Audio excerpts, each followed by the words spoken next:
Hi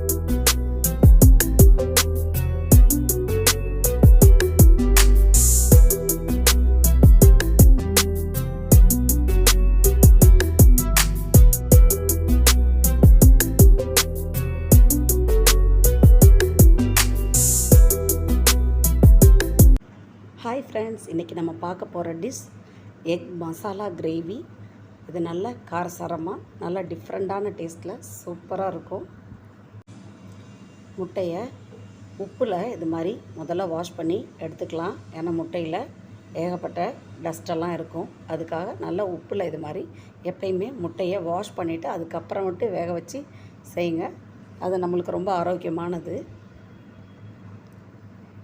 இது மாதிரி முட்டையை ஆவியில் வேக வச்சு எடுத்துக்கலாம். தண்ணியில் போட்டு வேக வைக்கலாம். நீங்கள் இது மாதிரி மெத்தட்லேயும் வேக வைக்கலாம். முட்டை வெந்துருச்சு. நம்ம இது மாதிரி வீரல் விட்டுருந்துச்சுன்னா முட்டை வெந்துருச்சுன்னு அர்த்தம். முட்டை நல்லா வெந்துருச்சு. இதை தோல் உரித்து முட்டையை நம்ம ஃப்ரை பண்ணி எடுத்து வச்சுக்கலாம். முதல்ல ஆயில் ஊற்றிக்கலாம். இதில் 2 ஸ்பூன் மிளகாய்த்தூள் போட்டுக்கோங்க.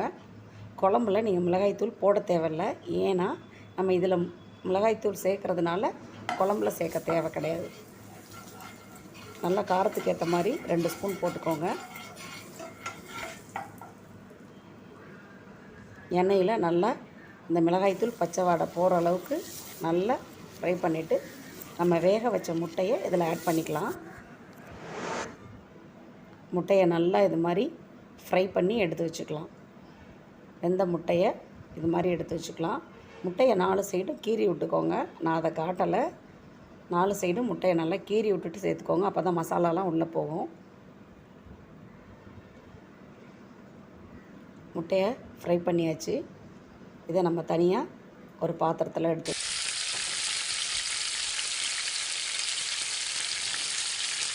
இது மாதிரி ஃப்ரை பண்ணி பண்ணுறதுனால முட்டை நல்லா காரமாக சாப்பிட்றதுக்கு இதை நீங்கள் சும்மாவே சைடிஷாக தொட்டுக்கலாம்.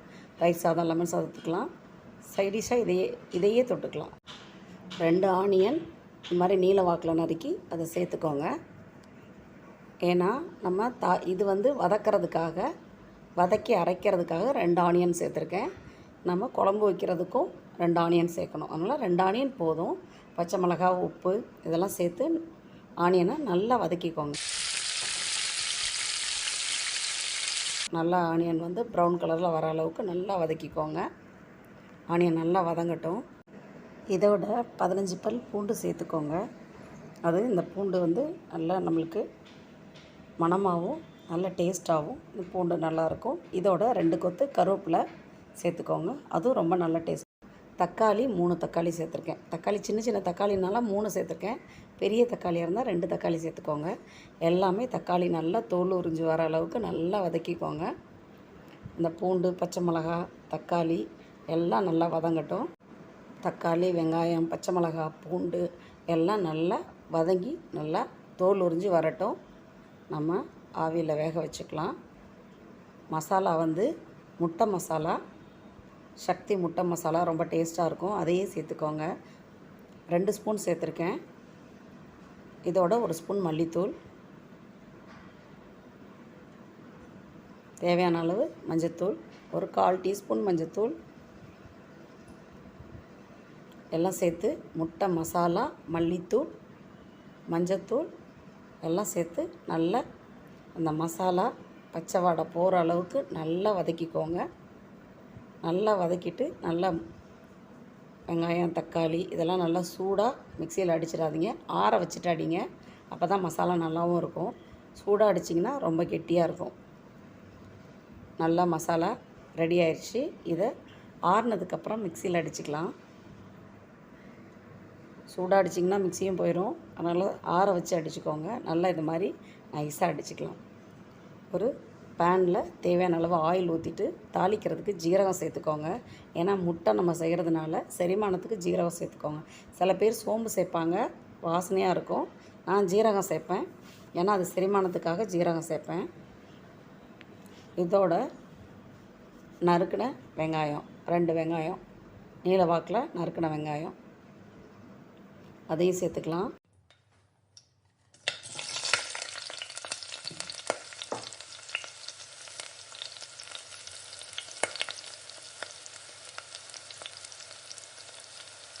எல்லோரும் கொலஸ்ட்ரால் அதிகமாக ஆகும்னு சொல்லிட்டு முட்டையோட வெள்ளை கருவை மட்டும் சாப்பிடுவாங்க, மஞ்சள் கருவை சாப்பிடவே மாட்டாங்க.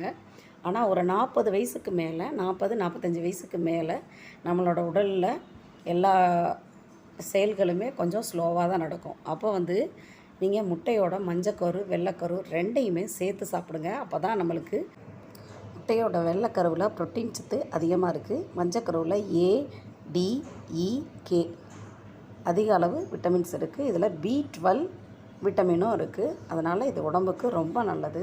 நீங்கள் முட்டையை மஞ்சக்கரு வெள்ளைக்கரு ரெண்டும் சேர்த்து சாப்பிட்டா தான் நம்ம உடம்புக்கு அதிக அளவுக்கு விட்டமின்ஸ் நம்மளுக்கு கிடைக்கும். அதனால் முட்டையை மஞ்சக்கரு தனியாக வச்சுட்டு வெள்ளைக்கருவை மட்டும் சாப்பிடாதீங்க, ரெண்டையும் சேர்த்து சாப்பிடுங்க, உடம்புக்கு ரொம்ப நல்லது.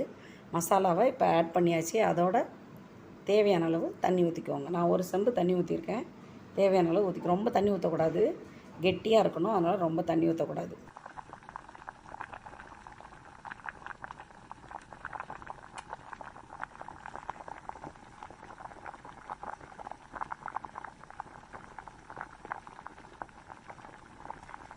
நல்லா பச்சை வாடை போகிற அளவுக்கு நல்லா மசாலா கொதித்து வரட்டும். தேங்காய் பால் எடுத்துக்கோங்க. தேங்காய் பால் வேணான்றவங்க அவாய்ட் பண்ணிடுங்க. தேங்காய் பால் ஊற்றுனீங்கன்னா கொஞ்சம் திக்காக கொஞ்சம் நல்லாயிருக்கும். நீங்கள் சாப்பாட்லேயும் சாப்பிட்லாம், சப்பாத்தியில் சாப்பிட்லாம், எல்லாத்துக்குமே நல்லாயிருக்கும். ரொம்ப சூப்பராக இருக்கும். இந்த கிரேவி வந்து எல்லாத்துக்குமே சூப்பராக இருக்கும். ஃபைனலாக இறக்க போகிறப்ப தேங்காய் பால் ஊற்றிக்கலாம். இப்போது நம்ம ஃப்ரை பண்ணி வச்சுருக்க முட்டையும் இதோட ஃபைனலாக நீங்கள் ஆட் பண்ண வேண்டியதான். அவ்வளோதான்.